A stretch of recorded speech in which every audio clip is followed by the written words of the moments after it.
Hola, mi nombre es Isabel Amaro. Nuestro grupo es quien les va a hablar sobre las bacterias. La primera participante, que soy yo, les voy a hablar sobre Staphylococcus. Características microbiológicas del microorganismo que producen la enfermedad o la bacteria Staphylococcus. Gran positivo, que antes de la tinción gran la bacteria se va a teñir de color morado o violeta. Esféricos, porque son coccus, de la palabra Staphylococcus. Son inmóviles, quiere decir que no se mueven porque no tienen flagelo. Son anaeróbicos, cultivo, pueden vivir con o sin oxígeno. Son catalasas, son halóficos, le gusta la sal, no forman espora. Su cultivo agarra monitor salado. Esta bacteria se contagia por contactos directos con una persona infectada al utilizar un objeto contaminado o por inhalación de gotitas infectas con una dispersa, estornudo o toser. Las infecciones cutáneas son frecuentes, pero la bacteria puede propagarse a través de torrentes sanguíneos e infectar órganos distantes. Las infecciones cutáneas pueden causar ampollas, abscesos y enrojecimiento e hinchazón de la zona infectada. El diagnóstico se basa en la apariencia de la piel o en la identificación de la bacteria en una muestra de material infectado. El lavado minucioso de las manos ayuda a evitar la propagación de las infecciones. Los antibióticos se eligen en función de su probable eficacia contra la cepa causada de la infección. La bacteria Staphylococcus está presente en la nariz, por lo general de la forma temporal, de cerca de 30% de los adultos sanos y en la piel acerca de 20% de esto. Los porcentajes son más altos en los pacientes que están hospitalizados o en aquellos que se trabajan en los hospitales. La bacteria se puede propagar de persona a persona a través de un objeto contaminado, tales como herramientas de gimnasio, teléfonos, pomos de puerta, el distancia del televisor más conocido como el control, los botones de ascensores, manos frecuentes por inhalación de gotitas infectadas dispersas al estornudar o toser. Los portadores son personas que tienen la bacteria pero no presentan ningún síntoma. Causa la misma enfermedad. Los factores pueden trasladar la bacteria en su nariz a otras personas, a otras personas del cuerpo humano que pueden ocasiones provocar la infección. Las infecciones son Staphylococcus por la bacteria pueden ser desde leve hasta potencialmente mortales. Características epidemiológicas del microorganismo y de la enfermedad. Staphylococcus es uno de los patógenos más importantes a nivel mundial. La bacteria oportunista que forma parte de la microflora humana. Poco después del nacimiento, los neonatos son colonizados por Staphylococcus aureus. Los sitios de colonización incluyen el muñoz del cordón umbilical, el área perinatal, la piel y a veces el tronco gastrointestinal.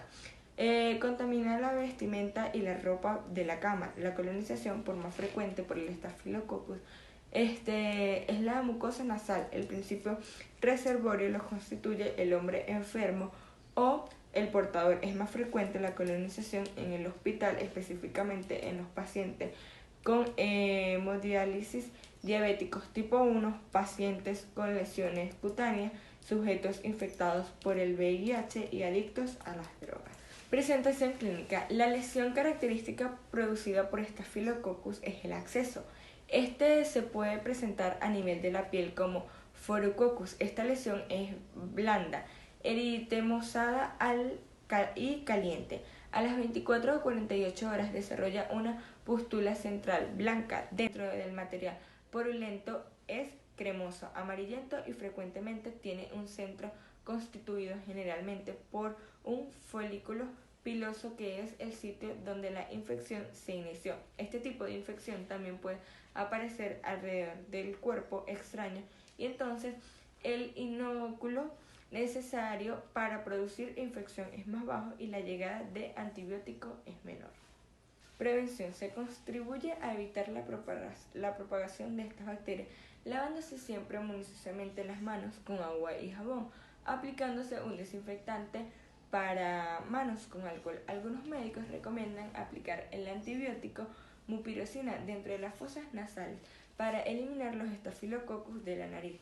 Sin embargo, dado que el uso excesivo de mupirocina produce resistencia, este antibiótico se utiliza solo cuando las personas son propensas a una infección. Por ejemplo, se administrará a quienes vayan a someterse a una operación o personas que vivan en una casa en la existe un foco en propagación de la infección de la piel. Gracias. Hola, mi nombre es María Luis Castro y hoy vengo a hablarles acerca del Streptococcus. El género Streptococcus es un grupo de bacterias formado por cocos gram positivos perteneciente al filo Firmicutes y al grupo de bacterias ácido-lácticas. La mayoría de las especies de Streptococcus son anaeróbicos facultativos y algunas crecen únicamente en una atmósfera enriquecida con dióxido de carbono, son bacterias carbofílicas. Sus exigencias nutricionales son complejas y su aislamiento requiere del uso de medios enriquecidos con sangre o suero. Son capaces de fermentar carbohidratos produciendo ácido láctico y también son calatasa negativos, a diferencia de los estafilococos. Esta bacteria crecen en cadenas o pares donde cada división celular ocurre a lo largo de un eje. El Streptococcus pyogenes posee diversos factores de virulencia, entre ellos su cápsula de ácido hialurónico, el factor de opacidad del suero, la proteína F, la pediptasa C5A, las hemocilinas O y S, el SPEB, el SPEA y el SPEC, el superantígeno estreptocócico y la proteína M. Esta última constituye el principal factor de virulencia, está codificada por el gen EMM y mediante la secuenciación de los extremos 5 y prevariable permite una subdivisión en más de 200 tipos de EMM3. La enfermedad por SGA es relativamente frecuente en sus formas de afectación faríngea o cutánea no complicada. Son raras las formas invasivas, entendiendo aquellas en las que el SGA es identificable en un líquido o localización que normalmente es estéril. Esto incluye a las formas bacteriémicas poco frecuentes. La tasa de mortalidad es muy constante y reproducible en torno al 20%. En la bacteriemia por S. pyogenes es característica la aparición en personas sin patología grave de base. Las especies conocidas de Streptococcus que producen enfermedades a humanos son Streptococcus del grupo A. Streptococcus pyogenes producen amigdalitis e impétigo. Streptococcus del grupo B. Streptococcus galactiae producen meningitis en neonatos y trastorno del embarazo en la mujer. Pneumococcus Streptococcus pneumoniae es la principal causa de neumonía adquirida en la comunidad. Streptococcus viridien es la causa importante de endocarditis y de abscesos dentales. Y el Streptococcus mutans es la causa importante de caries dental. Pertenece al grupo de Streptococcus viridians. ¿Cómo prevenir el Streptococcus? Cubrirse la boca y la nariz al toser y estornudar, lavarse las manos regularmente con agua y jabón, no automedicarse sin una previa consulta médica y conservar los ambientes airados. Hola, soy Lina Colina, pertenezco a la sección 103O3 y les hablaré sobre las micobacterias. Las micobacterias pertenecen al género Mycobacterium, que es un género de bacilos gram positivos, donde sus especies más importantes son el Mycobacterium tuberculosis, que es el agente etiológico de la tuberculosis, y el Mycobacterium leprae, que es el causante de la enfermedad de Hansen, conocido como la lepra. Los Mycobacterium tuberculosis son bacilos delgados aerobios o ligados e inmóviles, que no forman esporas, y presentan ácido resistencia, es decir que poseen una resistencia mayor a la tinción por los colorantes comunes, pero una vez teñidos son resistentes a la decoloración con una mezcla de alcohol ácido. La estructura de la pared celular está dominada por ácidos glicólicos y liporabinomanano, LAM. Su composición de antígenos incluye muchas proteínas y polisacáridos. Se cultiva a 37 grados de temperatura y se requiere de un medio complejo para su desarrollo. Su desarrollo es lento con un tiempo de generación de 12 a 24 horas. Los elementos que permiten su patogenicidad y virulencia son la sobrevida en fagocitos. Un aspecto característico es su habilidad para crecer dentro de monocitos y macrófagos. Aunque aún no está claro cómo exactamente entra en el macrófago, estudios dicen que existe la posibilidad de que esta bacteria estimula su propia fagocitosis a través de las invasinas. Pero bueno, por otra parte, se sabe actualmente que un factor que podría contribuir a la supervivencia de esta bacteria en los macrófagos es su habilidad para prevenir la acidificación del fagosoma, que esta acidificación lo que hace es impedir el desarrollo bacteriano.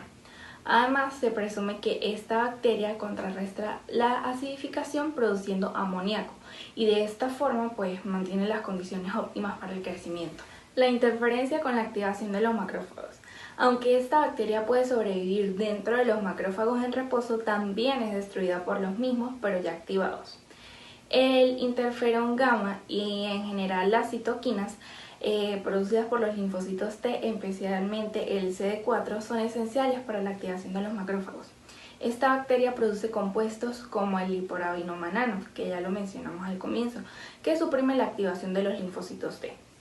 Se ha encontrado una proteína secretada por esta bacteria que es el antígeno 85A, que se une a la fibronectina, que estimula a los linfocitos T al unirse a sus receptores.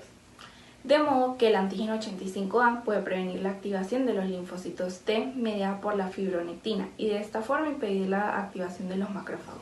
La destrucción tisular. Muchos patógenos bacterianos causan daño en los tejidos del huésped por desencadenar una respuesta inflamatoria sistémica. Esta hipótesis es una posible explicación del daño pulmonar causado por esta bacteria. Se sabe muy poco acerca de los antígenos responsables de esta respuesta, pero los implicados en la actualidad son los ácidos micólicos de la pared celular, que son tóxicos cuando son inyectados y pueden desencadenar una inflamación. El muramil dipéptido, que estimula el sistema inmune y dispara la producción de citoquinas. Y los compuestos de la pared no identificados y productos tóxicos liberados por los lisosomas, que estimulan la producción de factor de necrosis tumoral alfa. El Mycobacterium leprae es un bacilo ácido resistente que no se ha cultivado en un medio artificial o cultivo tisular. Puede crecer con lentitud en un tiempo de 14 días. Aunque la falta de crecimiento limita el estudio del microorganismo, la estructura y los componentes de la pared celular son similares a los de otras micobacterias. Elementos que permiten su patogenicidad y virulencia. Los bacilos de lepra se diseminan a partir de los enfermos con lepra lepromatosa por vía nasal. Una descarga nasal contiene aproximadamente 100 millones de bacilos por mililitro y pueden permanecer varios días en las secreciones desecadas. A partir de esto se contaminará la piel de los contactos íntimos, estimándose un periodo de incubación de 2 a 7 años. Se ha comprobado que la lepra es bastante contagiosa, pudiendo producir muchas infecciones. Si bien se sabe que la frecuencia de enfermedad en los contactos es muy baja, más del 95% no serían susceptibles a la infección por esta bacteria.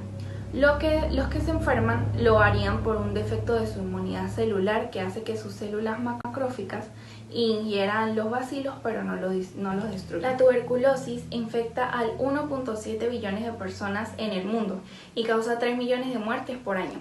Los dos factores esenciales para su rápida diseminación son el hacinamiento, que favorece la transmisión aérea, y la población con baja resistencia natural. La distribución etaria de la enfermedad refleja el grado de transmisión de una población dada. Por esa razón, la enfermedad en la vejez es generalmente debido a reactivación de una infección adquirida en el pasado, mientras que en los niños pequeños indica transmisión activa en la comunidad. Además, actualmente la tuberculosis está siendo más frecuentemente diagnosticada en adultos jóvenes y la principal razón es la infección por VIH en estos pacientes. Según los criterios del CDC, todo paciente VIH positivo con menos de 200 células CD4 y un cuadro de tuberculosis diagnosticados equivale a un estadio de SIDA. La enfermedad de Hansen predomina en Asia, África, América Latina y países del Pacífico. Hay 10 millones de casos en todo el mundo.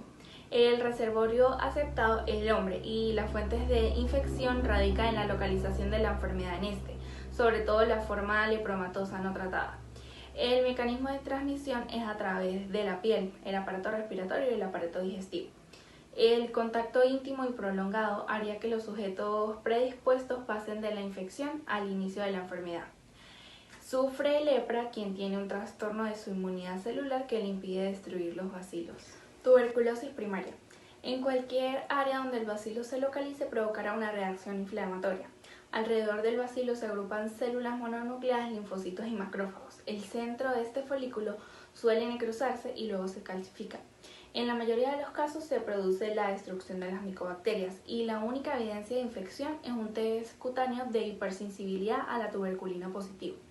En una minoría de casos, los antígenos en el complejo primario, foco pulmonar inicial más ganglio linfático regional alcanzarían una concentración suficiente que el desarrollo de hipersensibilidad resultaría en una necrosis y calcificación visible radiológicamente. Enfermedad tuberculosa. Se manifiestan por un polimorfismo con varias localizaciones, ya sean pulmonares o extrapulmonares. La tuberculosis pulmonar puede ser aguda, neumónica o bronconeumónica. Puede provocar una diseminación hematógena con afectación miliar o meningia, así como también complicaciones bronquiales debido a las adenopatías mediastinales. Lepra lepromatosa. En ella el paciente tiene nódulos cutáneos simétricos, placas y la dermis engrosada. Como el bacilo crece a temperaturas bajas, las áreas frías del cuerpo como nariz, el lóbulo de la oreja, son áreas propensas. Puede ocurrir pérdida también de las cejas. El aparato respiratorio, particularmente la mucosa nasal, está infiltrada por estos microorganismos, produciendo una congestión nasal crónica. La progresión de este proceso puede llevar a la destrucción del tabique nasal. La reacción de la lepromina es negativa. Lepra tuberculoide. Los pacientes con esta forma de lepra solo tienen escasas manchas hipopigmentadas con bordes elevados y eritematosos. La mayoría de los pacientes tienen una forma intermedia entre lepromatosa y tuberculoide, compartiendo formas clínicas de una y otra. Para prevenir la tuberculosis se debe vacunar a todos los niños recién nacidos con BCG, mantener hábitos saludables para tener buenas defensas, controlar las enfermedades crónicas respiratorias, el VIH, diabetes y desnutrición, ya que estos pacientes son más vulnerables a la enfermedad. Y bueno, acudir al médico si sufre de tos, con flema, fiebre, sudoración nocturna y pérdida de peso por más de 2 semanas. El riesgo de contraer la enfermedad de Hansen es muy bajo, pero aún así la mejor manera de prevenirla es el diagnóstico y el tratamiento precoz de las personas infectadas, así como realizar controles a los que han estado en contacto con los enfermos de lepra. No obstante, en personas con un sistema inmunológico resistente no suele producirse el contagio. Ok, vamos con la Neisseria gonorrhoeae. La Neisseria gonorrhoeae es un diplococo gram negativo causante de la gonorrea. Esta bacteria infecta a casi 10 millones de personas cada año en toda la región de América. Sus características microbiológicas. Esta es una bacteria catalasa positiva y oxidasa positiva, lo que significa que necesita oxígeno para vivir. Por ende, es una bacteria aerobia. La bacteria produce energía a través del metabolismo de la glucosa, usando la ruta de Erdner-Dudorov. Esto implica que requiere una gran cantidad de oxígeno para producir energía.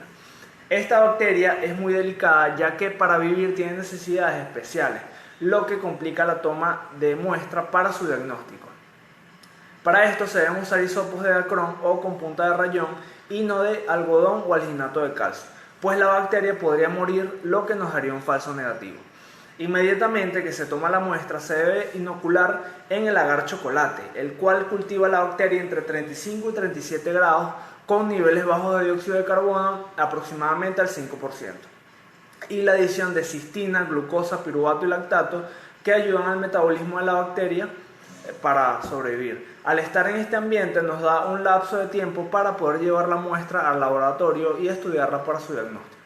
Al ser una bacteria gram negativa, debería tener lipopolisacáridos en su superficie. Sin embargo, esta bacteria tiene lipo-oligosacáridos. Esto hace que el sistema inmune no la pueda destruir fácilmente, pues no la puede reconocer. Igualmente, tiene en su superficie una serie de proteínas que le ayudan a sobrevivir. Las primeras son las que le ayudan a adherirse firmemente a las células humanas, llamadas pilina tipo 4 y la proteína de opacidad OPA. Esta también cuenta con otras proteínas que intervienen para robar hierro de nuestras células, las cuales sirven para su metabolismo. Y finalmente poseen numerosos canales como los FAR-A, FAR-B, que mantienen los ácidos grasos fuera de la bacteria, y los MTRC, MTRD, MTRE, que no dejan ingresar los antibióticos. ¿Cómo actúa esta bacteria? La bacteria se adhiere a las células epiteliales no ciliadas gracias a su pirina tipo 4, donde empieza a combatir con las bacterias cercanas para robarse sus nutrientes y crear microcolonias. Esta adhesión induce la liberación de citoquina, quimioquina y óxido nítrico, lo que causa un proceso inflamatorio local. Por otro lado, algunas bacterias empiezan a atravesar la célula por un proceso llamado transitosis. Las bacterias que atraviesan las células llegan al espacio subepitelial, donde encuentran a macrófagos, células dendríticas y neutrófilos, los cuales controlan la infección. Durante este proceso, algunas células epiteliales mueren. Las bacterias liberan metaloproteinasa, que destruyen las uniones celulares, lo que nos lleva al desprendimiento de células muertas. Todo el proceso inflamatorio lleva al influjo de más neutrófilos que liberan pus y producen el exudado purulento característico, el cual facilita la transmisión. Epidemiología. La bacteria solo afecta a los seres humanos. Es importante mencionar que las personas pueden ser portadoras asintomáticas de la enfermedad. Es decir, una persona puede estar infectada y no mostrar ningún síntoma. ¿Cómo se transmite? La transmisión es fundamentalmente por el contacto sexual con alguien infectado. Y al momento del parto, una madre con dicha infección puede contagiar a su neonato. Las mujeres tienen el 50% de probabilidades de adquirir la infección después de un único contacto con un hombre infectado y con mayor frecuencia son asintomáticas, mientras que los hombres tienen un riesgo de alrededor del 20% tras un único contacto con una mujer infectada, pero la mayoría de los hombres, aproximadamente más del 80%, son sintomáticos cuando padecen esta enfermedad. El pico de incidencia de la enfermedad se encuentra en el grupo de edad entre 15 y 24 años. Sin embargo, es una estimación demasiado baja de la verdadera incidencia de la enfermedad debido a que el diagnóstico y la forma de comunicar las infecciones gonocócicas son incompletas. Enfermedades clínicas. La bacteria que causa la gonorrea se caracteriza por una secreción purulenta en el sitio donde la bacteria haya infectado. Esto tras un periodo de incubación de 2 a 5 días. Esta no solo está confinada al epitelio del uretra, cervix, recto de la especie humana, sino también a otros sitios primarios y secundarios de infección como la faringe y la cavidad bucal. Igualmente, la bacteria se puede diseminar a la sangre, lo que se llama gonococcemia. Esta se caracteriza por 3 hallazgos: 1, la poliartritis migratoria; 2, la tenosinovitis; y 3, las lesiones en la piel con erupciones hemorrágicas llenas de pus. Por otro lado, si una mujer infectada da luz, la bacteria puede afectar los ojos del recién nacido. Esto es la razón por la cual a los bebés se le colocan antibióticos en los ojos al nacer. Finalmente, sin tratamiento, la bacteria puede causar otras enfermedades como salpingitis, abscesos tubo-ováricos, enfermedad pélvica inflamatoria y el síndrome de Fitchett-Curtis.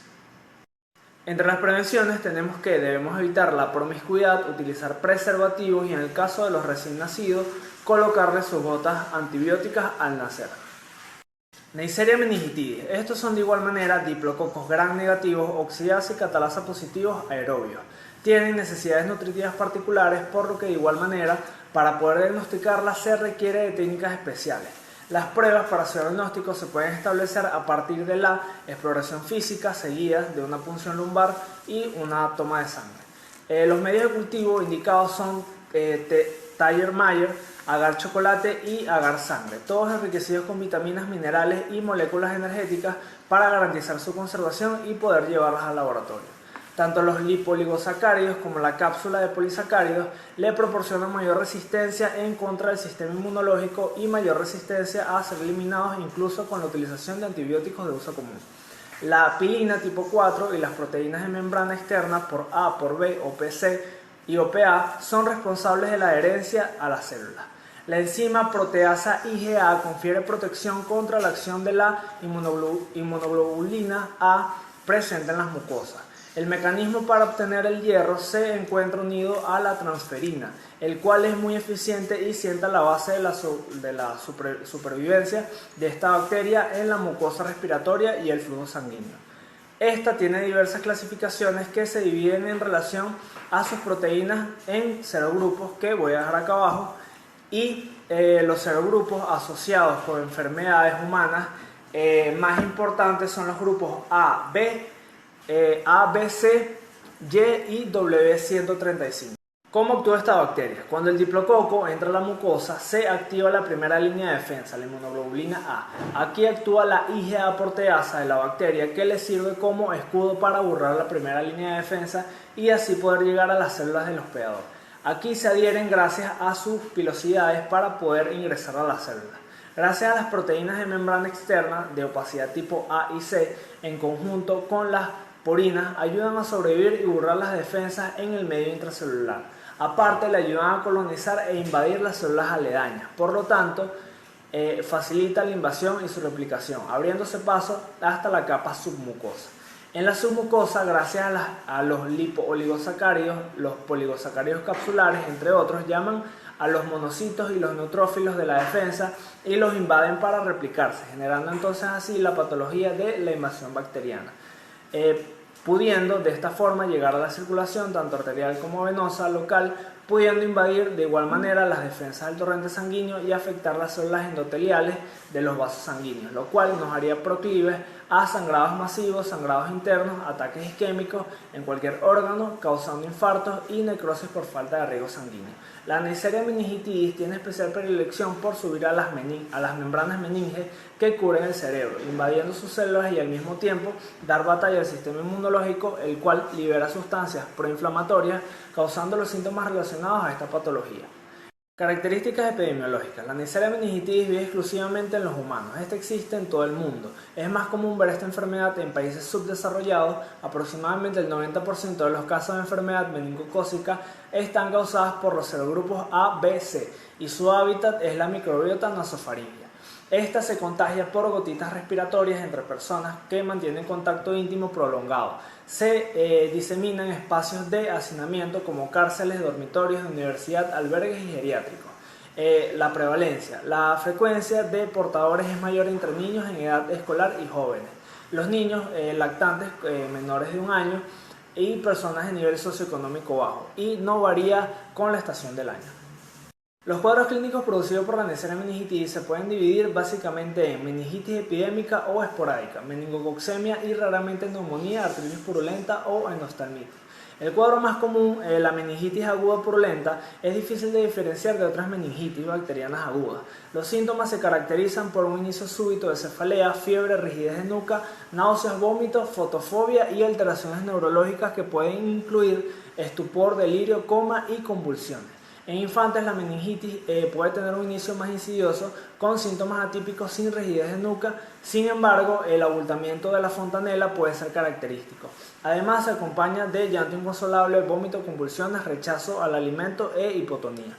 La meningococcemia es difícil de reconocer fuera del escenario de un brote, se caracteriza por un inicio súbito de fiebre, hay un exantema purpúrico o petequial asociado a la hipotensión. Hemorragia adrenal aguda y finalmente a la falla adrenal múltiple. Las afecciones del tracto respiratorio se pueden presentar en la forma de neumonía, epiglotitis y otitis media. Existen formas focales de infección que se dan en baja frecuencia como artritis séptica, uretritis, pericarditis y conjuntivitis.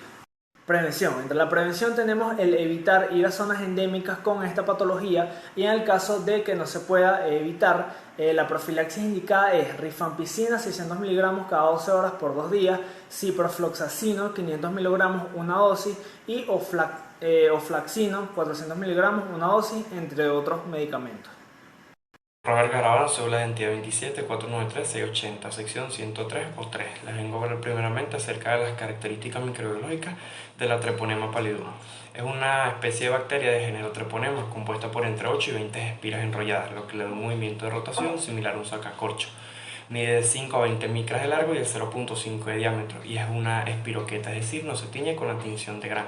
Es altamente contagiosa, es causante de varias de las enfermedades de los seres humanos, principalmente la sífilis. Su estructura básica consiste en un filamento axial, incluido en un cilindro helicoidal de citoplasma. El filamento es morfológicamente similar al flagelo bacteriano y le otorga movilidad. Patogenia de Treponema. Posee como factor de virulencia la capacidad de fijarse a las células del huésped de la piel o mucosa y alcanzar los tejidos subepiteliales a través de lesiones inaparentes o quizás de las células, con lo que da lugar a una lesión primaria. Se disemina por la sangre y se une al epitelio vascular, secretando una sustancia similar a la del mucopolisacárida de los tejidos del huésped, camuflando de esta manera al antígeno y pasando así al espacio perivascular, donde produce la destrucción de los vasos, inhibición del aporte sanguíneo, necrosis, ulceración y da lugar al chancro y diseminación de los vasos sanguíneos a todo el cuerpo. El Treponema pallidum se aprovecha de las ulceraciones en la piel mucosa y es un principal vía de ingreso.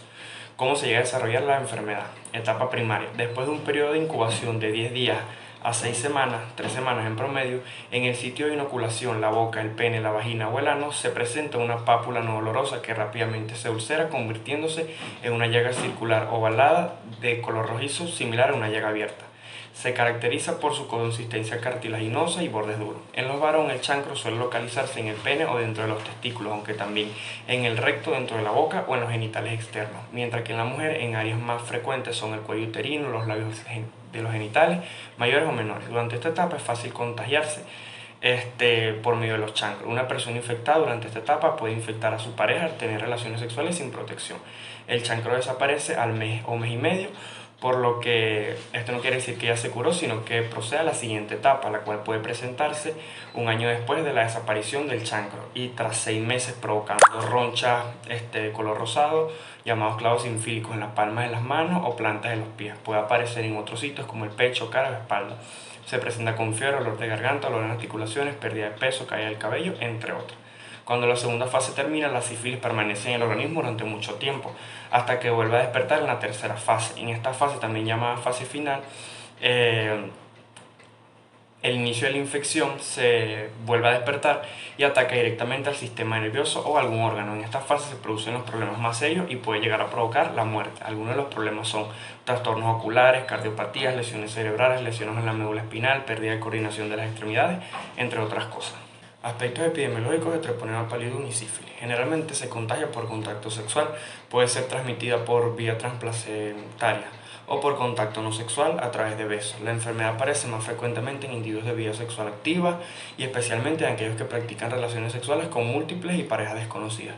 El hallazgo de Treponema pallidum determina la presencia de enfermedad, pues no existen portadores sanos con esta bacteria. Presentaciones clínicas más comunes. En la primera etapa se presentan pápulas no dolorosas que rápidamente se ulceran, convirtiéndose en una llaga circular ovalada de color rojizo, que parece una herida abierta, a lo cual también se le llama chancro, ya sea donde se haya contagiado la persona. La etapa secundaria puede presentarse medio año después de la desaparición del chancro y dura de 3 a 6 meses, provocando rosetas indolorosas en las manos o en las palmas de los pies. Muchas veces pueden aparecer también en el pecho, la cara o la espalda. Y la sífilis se vuelve a despertar años después con la última fase, la cual produce los problemas más serios y puede llegar a provocar la muerte. Algunos son los trastornos oculares, cardiopatías, lesiones cerebrales, lesiones en la médula espinal, pérdida de coordinación de las extremidades y entre otras cosas. La prevención de esta bacteria o sífilis se previene por la vía sexual con el uso de preservativo o condón en todas las relaciones sexuales, evitando tener relaciones sexuales con una persona que tiene sífilis o sencillamente no teniendo relaciones sexuales. Ahora les voy a hablar sobre la leptospira. La leptospira es un género de bacterias de espiroqueta, el cual incluye a un pequeño número de especies patogénicas y saprófitos. La leptospira está constituida por espiroquetas flexibles helicoidales de 0.1 micras de diámetro y de 6 a 20 micras de longitud, con extremidades incurvadas en forma de gancho. La patogenia de esta leptospira afecta con más ímpetu en las zonas tropicales y subtropicales y es transmitida por la orina de animales salvajes y domésticos, en especial las ratas y los perros. La infección en el hombre se produce por contacto directo por la orina o los tejidos del animal infectado o por medio del agua y suelos contaminados. Se observa ictericia, hemorragia cutánea, fiebre, escalofríos, dolor muscular, entre otros. Las leptospiras son muy invasivas y se difunden por vía sanguínea. Con mucha frecuencia es confundida con otras enfermedades febriles, que por lo general también abundan en algunas regiones, como lo son el dengue y otras enfermedades virales, e incluso el resfriado común. Es por ello que el diagnóstico por PCR es confirmatorio, debido a su especificidad y capacidad de detectar genoma especie y rápidos resultados en aproximadamente 3 horas. ¿Cómo se desarrolla esta enfermedad? El microorganismo entra en el hospedero por las lesiones de la piel o por la mucosa. Después de una multiplicación transitoria, en partes del cuerpo acaba estableciéndose en el riñón e hígado, transmitiéndose a otros huéspedes mediante el contacto con la orina del individuo infectado. Cabe destacar que tiene una mortalidad muy elevada. Los aspectos epidemiológicos de la leptospira. Esta enfermedad evoluciona desde una forma leve a una forma letal, dependiendo de la serovariedad de la leptospira. Es una enfermedad que puede pasar por alto en muchos países debido a diagnóstico clínico muy difícil y por la falta de laboratorio. Se recomienda la notificación inmediata de los casos sospechosos o conformados para así poder ser tratados. Las presentaciones clínicas de la leptospira en algunos de los síntomas son fiebre alta, dolor de cabeza, sangrado, dolor muscular, escalofríos, enrojecimiento de los ojos y vómito. La prevención de esta: evitar el contacto con orina o líquidos corporales de animales, especialmente si se tiene cortes o raspaduras en la piel. no nadar ni caminar con agua que pueda contener orina de animales, ni tampoco tomarla. Usar ropa y zapatos protectores cerca de tierra o agua que pueda estar contaminada con orina de animales. Hola, mi nombre es Ashley Grima. Yo le voy a hablar sobre la difteria. Las características microbiológicas es un bacilo aeróbico que no posee la capacidad de movilidad. En el agrán de la sangre, las colonias son puntiformes y no se encuentran encapsulados a la tensión del agrán y se presenta como un bacilo gram positivo plomórfico en las estructuras clasiformes similares a las letras chinas, la catalasa positiva y la quimioorganotropina. También no es porulado y su forma es de bastón recto y ligeramente curvado. Mide de 1 a 8 de largo y de 0 a 3 y de 0 a 8 de diámetro y se agrupan en la L o B. Los elementos involucrados son la toxina de difterica, el gen-2, las cepas de difteria, el bacteriófago lisogénico y la beta de fago. La secreción del producto activo del gen. En el primer paso tenemos la escisión proteolítica y de la sección adelantada de la proteína TOS durante la secreción desde la pared bacteriana. En el paso 2 tenemos la escisión de la molécula de la toxina en dos polipéptidos de A y B que pertenecen unidos mediante un enlace disulfuro, y en el paso 3 tenemos la proteína que es formada por exoticina A y B. Estos son capaces de fermentar carbohidratos y generar moléculas de ácido láctico. La mayoría requieren ácido pantoténico y nicotínico para crecer. También la tiamina y la biotina o ácido pimélico. ¿Cómo se llega a desarrollar esta enfermedad?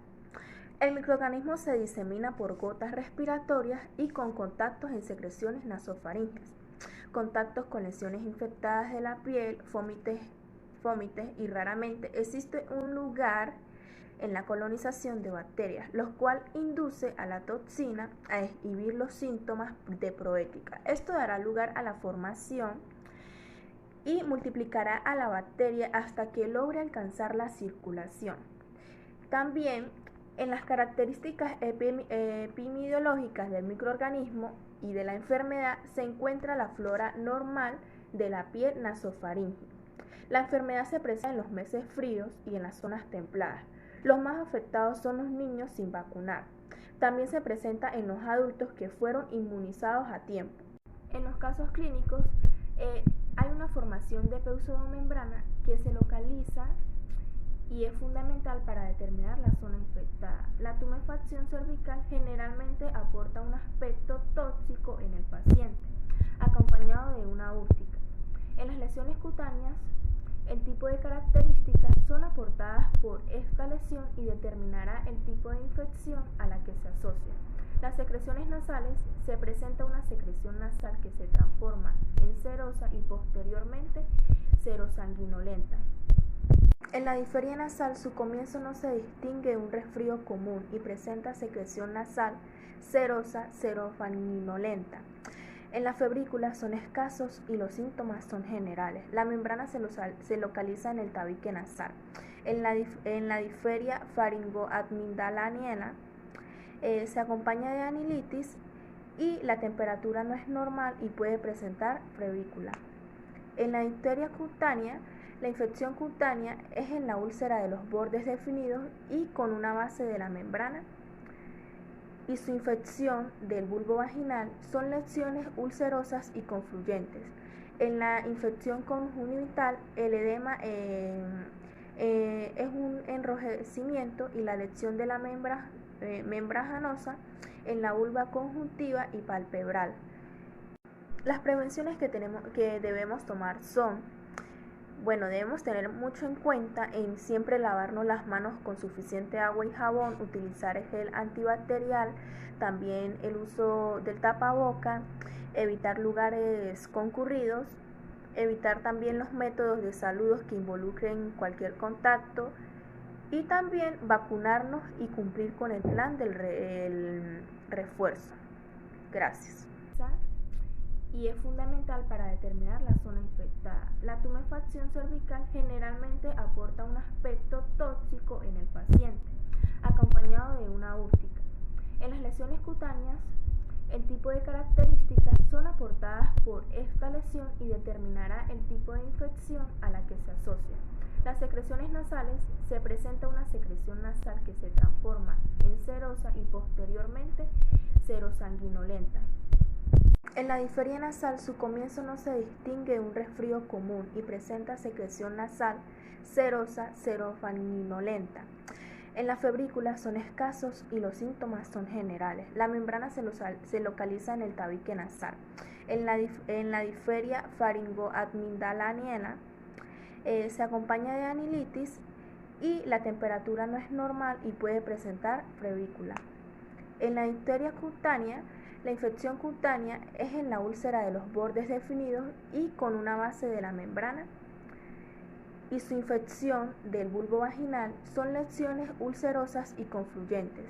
En la infección conjuntival, el edema es un enrojecimiento y la lesión de la membranosa en la vulva conjuntiva y palpebral. Las prevenciones que debemos tomar son: debemos tener mucho en cuenta en siempre lavarnos las manos con suficiente agua y jabón, utilizar gel antibacterial, también el uso del tapaboca, evitar lugares concurridos, evitar también los métodos de saludos que involucren cualquier contacto y también vacunarnos y cumplir con el plan del refuerzo. Gracias.